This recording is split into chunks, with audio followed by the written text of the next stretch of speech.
Hi everybody, my name is Sue and I'm a scrap quilter who lives in southeast Pennsylvania, and this is my channel, From Small Things. So welcome back everybody, and if you're new to the channel too, welcome, and I hope you enjoy going along with me on my scrappy journey.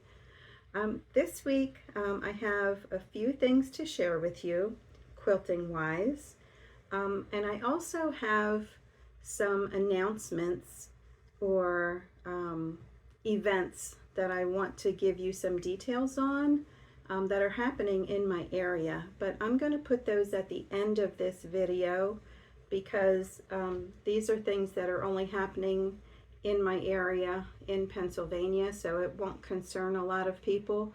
But I know when I've mentioned these events in past videos, I often get a lot of questions about the dates for these events that are coming up. So I know there are enough people on the channel here who will be interested in attending some of these events. So I have actually 5 of those to list. So they'll be at the very end of this video. So let's jump right in and I'll show you what I've been working on for the past week. I made a few charity quilt tops that I'm going to send to my sister. Her guild does a lot of things with charities, and they're very well connected with places to send these. So this started off as cleaning out the space in my drawer where I store all of my 2.5-inch strips. And when it starts to get full, I look to see which colors I have the most of, and then I'll just start to make a project with those. And this time it was pinks and purples. So I didn't really separate those colors, I just kind of mixed them together. And some of them were, they could have maybe gone in the white or neutral piles, but as long as I was working with some pinks and purples, I just kind of threw everything in here. So this is the first the quilt top that I made. This is predominantly pinks. And then I started off by making these 16 patches. And so once I had enough of these, then I considered what I was going to put as an alternate block. And I had a lot of little 9 patches. In fact, I have my box right here. You can see I still have a lot of 9 patches in there. So I pulled out a lot of the pinker ones to put in here as an alternate block. So this one I think is really cute. It's really soft, and I think this will be nice for a young girl. So that's the first one. And then the second one, when I was making these 16 patch blocks here, I kind of separated them into the ones that were lighter, which is what this quilt is. And then this quilt, a lot of the 16 patches were with fabrics that were on the darker side. They were still pinks and purples mostly. So this is the second one. And these quilts are the same size. And so I wasn't sure what to use on this one for the alternating block. So I kind of thought about it, you know, just for a couple of days. And then I decided on the pinwheel. It's just something simple that goes together fast. And I think it always kind of has that kind of fun whimsy to it. I thought that would be good in a quilt that's going to a child. So this one is darker, and it's predominantly purples. So on my end of things now, these are finished. So I wait until I have about 4 quilt tops for charity. It kind of depends on the size and everything, and you know how many I have ready, but then I will mail them to her Last year I mailed 4 of them to her, and then somebody in her guild just does the long arming on them before they go to charity, and usually then my sister will be the one who puts the binding on the quilts because she likes doing the binding. So these charity quilts are finished. So I kind of wanted to talk to you too about the system of scraps and how it is never ending. So, you know, I just told you I started with making 16 patches out using all 2.5-inch squares that were in my drawer. And I pretty much cleaned them out. I had a few left over, but not many. So I was feeling really good about that. And then once I started making the pinwheels and this alternating block here, the strips on this alternating block here, I cut them at 2.5 inches. You know what that means. There's going to be little leftovers every time I get this fabric out and cut. There's always going to be something left over. So that's what this pile is now. So this is the leftover scrap that I had from making both of these quilt tops. So I have light pinks in here, and I have some light purples in here. So I just cleaned out my pinks and purples, and now I started with another pile. And I just kind of wanted to share that with you because I think a lot of people get frustrated, or maybe they feel overwhelmed because they feel like their scraps multiply and multiply and multiply. And if you're a quilter, whatever project you're working on and you make, you're going to have some leftovers from it. And that's just a fact of quilting. So I just kind of wanted to share with you that instead of putting the smallest pieces of these back on my shelf and put away, I just go ahead and I just cut more squares right away. Because I know for me, I'm much more likely to use this size square and use these up now if I have them in a dedicated space than if I just put small pieces of fabric back on my shelves. So that's why I have these all trimmed down, and then the really, really small stuff, the slivers, I would throw away. But I was also able to get some little 1.5-inch pieces out of these scraps also. And this is as small as I will go. I do keep some smaller strips if they're really long. But if they're really short and really small, I will toss those. And that's just how I work in my room, so that I can kind of keep my scraps flowing and kind of keep things under control in my room. And now some of these scraps in this pile too, my 1.5-inch pile, came from this pile, which is really not that big anymore. A friend of mine had gone over to one of her friends' houses in the heat wave and they were making some projects together. And so she saw her friend was trying to clean up her sewing room, and she was going to toss all this. So my friend Sylvia said, I know somebody who can probably use those. My friends know me so well. And so she brought a pretty big stack of fabric to me. So I'm attacking this little by little. This is actually one of my favorite things to do, believe it or not, is to take a pile of, just oddly shaped pieces that nobody else wants, and I like to trim them down and make pretty little piles of scrap fabrics that I know I will use then. So I still have this much more to go.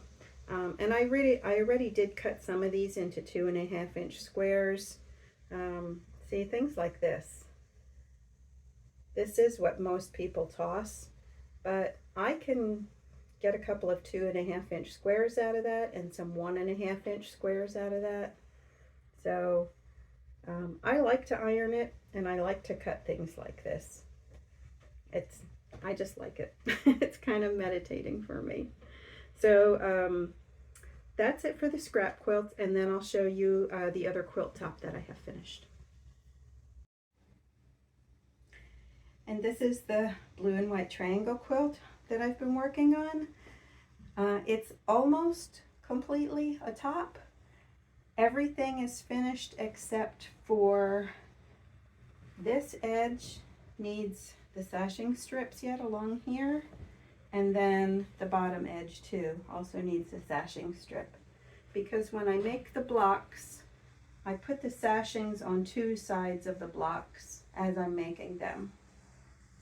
So when I join them all together, then this is what it looks like, and then I just have to go back on two of the sides and finish up with a thin sashing strip. And I want to tell you a little bit about how I pieced all these together, because this is my favorite way to piece something like this.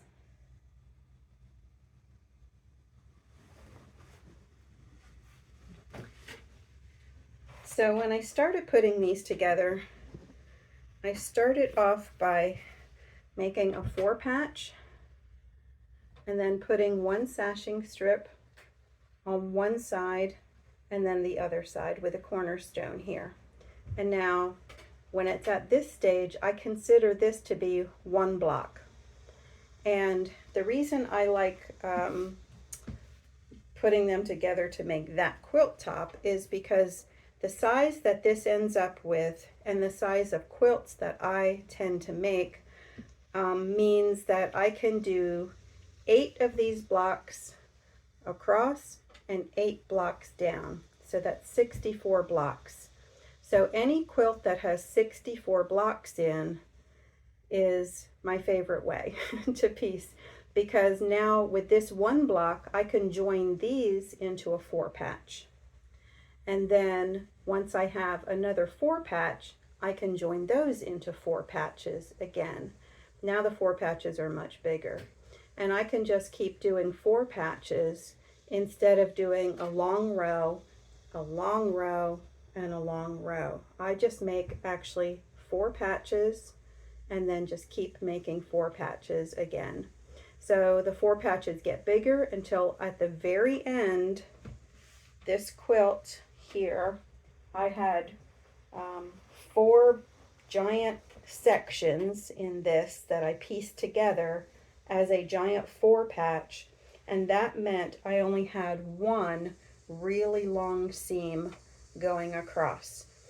And I also like doing it like that too, because while I'm making the 4 patches, even when I get to the end where I only have 4 giant 4 patches, then it's still small enough and manageable enough for me to be able to iron those seams comfortably, instead of having long sections draped on my ironing board and pulling down. So for me, that works out really well. It's just much more comfortable for me to piece a whole quilt top like that. So this is going to be the next one that I get basted once I finish the outside border. I was considering putting on my little circles that I was making that will end up actually looking like this, like a scalloped border. But I measured everything, and my batting is only 90 inches wide, and I don't think I'm going to be able to put a border on that's going to hold these scallops. I think it's going to be above 90 inches at the end. So I think those scallops are going to have to wait for another quilt. So I think for this one, I'm just going to put maybe just a simple white border, you know, maybe just another 1.5 inch strip around, or maybe something blue. Maybe I'll find like a pretty blue, just to put a thin little border around everything then. But this is almost done, and this will be the next one that's basted. So let's talk about the quilt that's hanging behind me on the door. I literally just finished this like an hour ago. I was really trying to zip along and get the binding finished before we started recording this, but it's all done. So, and here's all my trimmings. When I squared up the quilt, I didn't even have time to deal with any of this yet. So I will, at some point today, deal with this. I kind of wanted to show you something else that I do too. If the backing of the quilt, if I think it's gonna be maybe a tight fit, once I put the batting on top of the backing, I need to know how much wiggle room I have. So I kind of take my ruler, and I don't know if you can see, I have a Sharpie, and I just kind of draw on like approximately where the backing ends. And that way when I put the top on the quilt and I see these markings here on the batting, I can kind of, align the quilt the way that I need to, as long as I know I'm not going outside of this Sharpie line. I'm pretty good, because I also do the Sharpie line maybe to like I give a little bit extra on the backing, just to make sure that as long as I stay within that line, I know that I have enough backing to cover everything. And I've had a couple of quilts where it has come really close, but because I put these lines on, I'm pretty good. And I usually, not always, but I usually just put this at the four corners.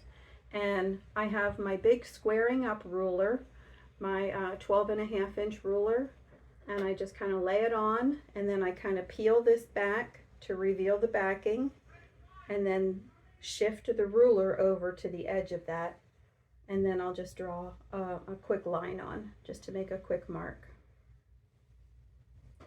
So we'll take the quilt down then, and we'll get a closer look at it, and I'll show you the quilting on it.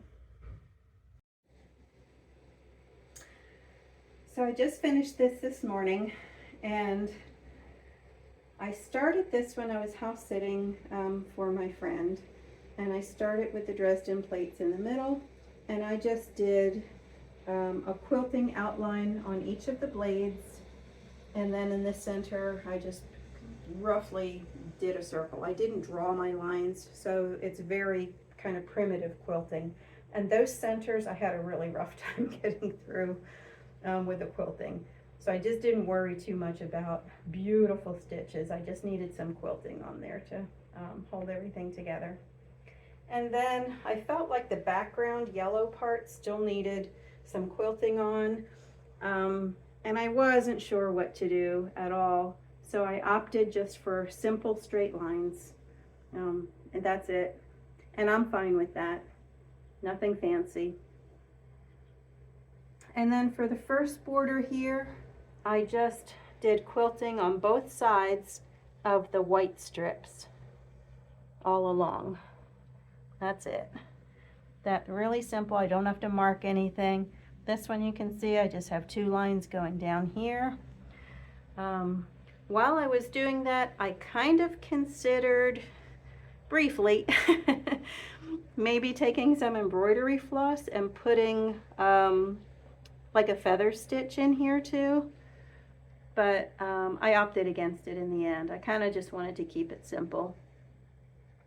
And then the outside border is very wide, and from years of experience with quilting, I know that if I were to put any kind of fancy design, a cable stitch, a Baptist fan, feather stitches, you wouldn't see it. It just wouldn't show.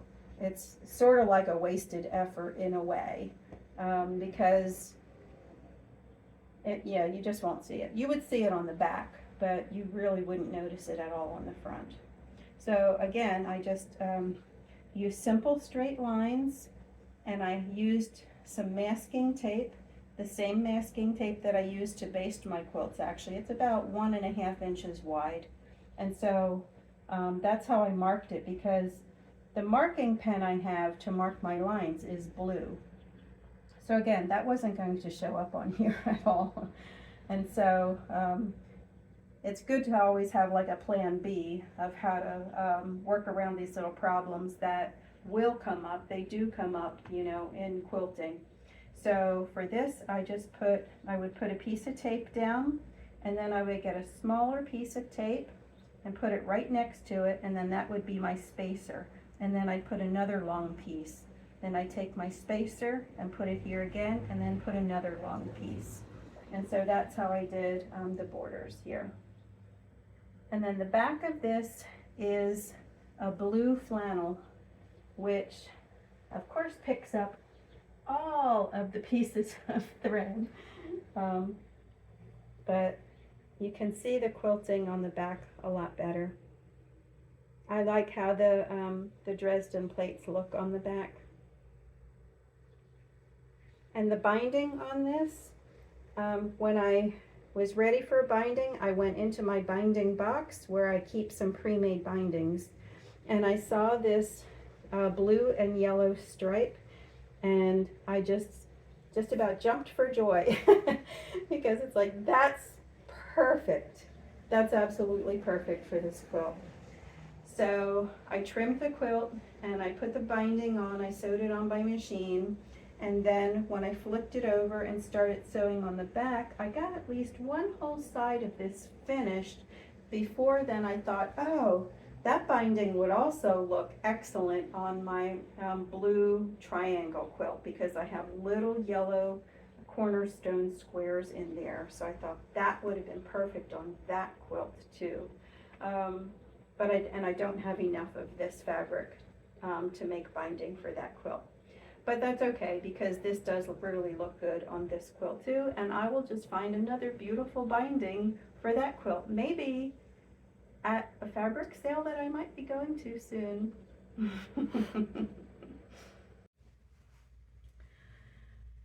Okay, everybody, I have a question I want to ask everybody. I know that for next week, I don't have another quilt basted right now. I don't really have anything else that is nearly far enough long that I could share with people for the next video. So I was wondering, it's kind of been on the back of my mind for a while. I have a closet by my sewing machine that kind of needs to be reorganized, and I was wondering if you would like to go along that journey with me and see all the things that are kind of tucked in there, kind of hidden away, because I'm sure there are some things in there that I'm not even aware of anymore. It just needs to be more efficient than what it is now, because there are some things that I know that are in there that I don't use very frequently at all, mostly for making crazy quilts, and that's taking up a lot of room in there. So if I could use that space more efficiently right now. Anyway, there's a lot of interesting things in there, I think. So if you'd like a video about that, I'll show you everything that's in there. Let me know in the comments. Okay, so one last thing for today. I do have a list of just different quilty related events that are coming up.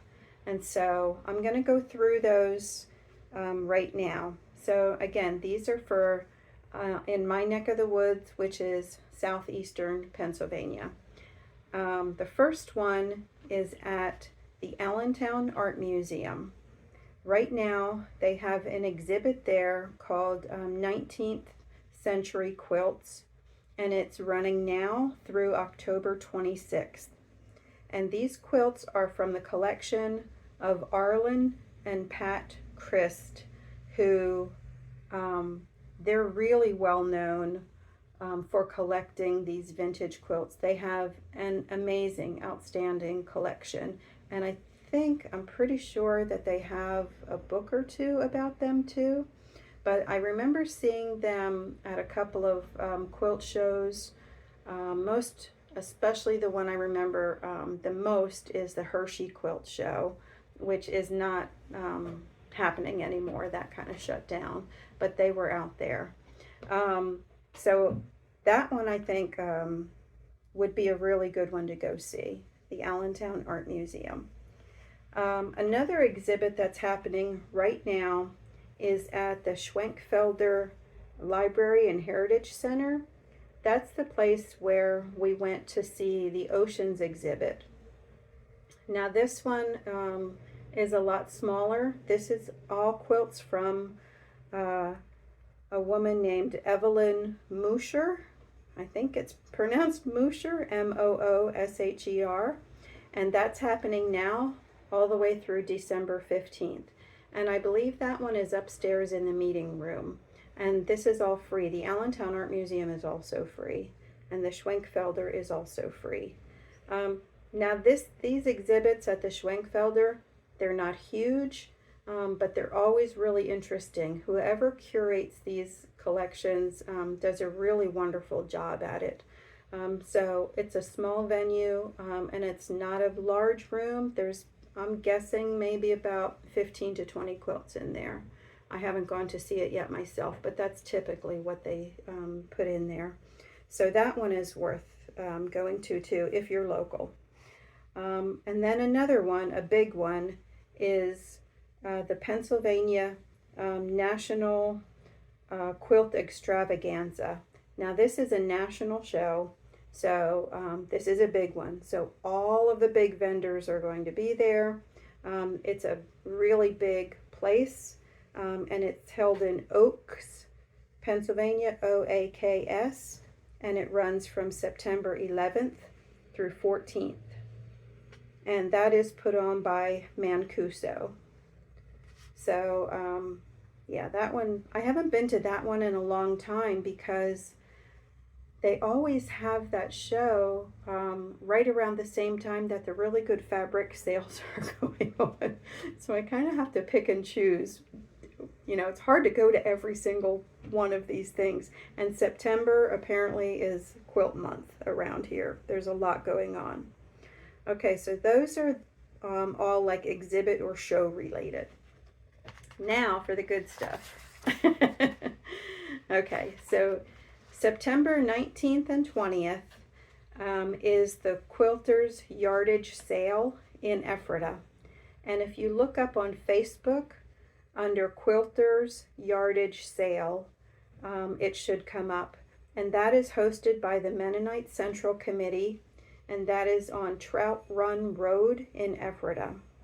And that is September 19th and 20th. So go and look at the times because I think September 19th, off the top of my head, I think maybe the doors open at 8 a.m. for that. And then September 20th, I think they open at 9 a.m. So just double check that. I didn't find a website for it, but again, if you look on Facebook, Quilters Yardage Sale. And I know the last time I spoke about this, when I actually first started my channel, I had a lot of people asking about the dates for that show. So that one's coming up. And then another one that's just as good is called Giant Fabric Sale. Again, on Facebook, I think if you just look for Giant Fabric Sale, and that's on Bridge Road in Collegeville. And that's held at the Farm, Home, and Youth Complex. That is Thursday, September 25th, then September 26th, 27th, and 28th. Now, the one on Thursday, the 25th, again, double check on their on the Facebook page.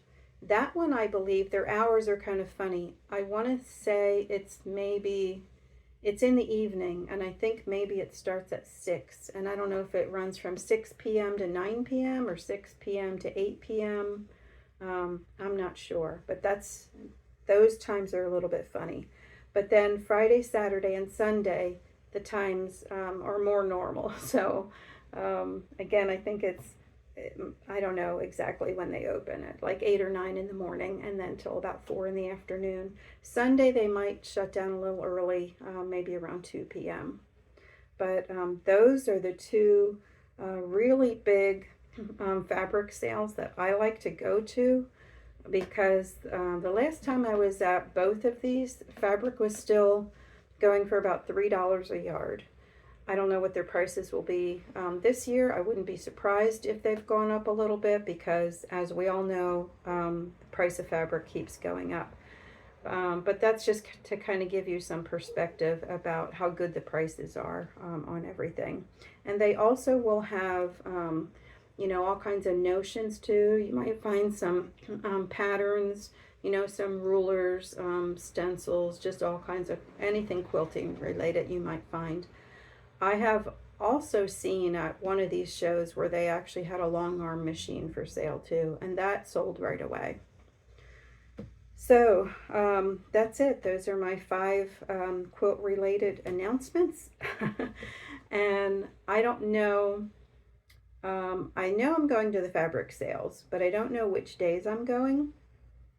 And the others, the one at the Schwenkfelder, I'm pretty sure I'll go to because that's really close to me. And the Allentown Art Museum, I'd like to go to that one too, just because I know the quality of the quilts is going to be really excellent. The one that for me is kind of iffy is the big show in Oaks, the Mancuso show. Like I said, I haven't been to that one for a while because the fabric sales are always around the same time. So we'll see. I may go, I may not. I'm going to play it by ear. It's just a lot all at once. So I hope to see some of you there. I hope that you guys get a chance to go. They're really good deals. I hope you take advantage of them. So that's all I have to share with everybody this week. So thank you again, everybody, for joining me, and I'll see you next time. Bye.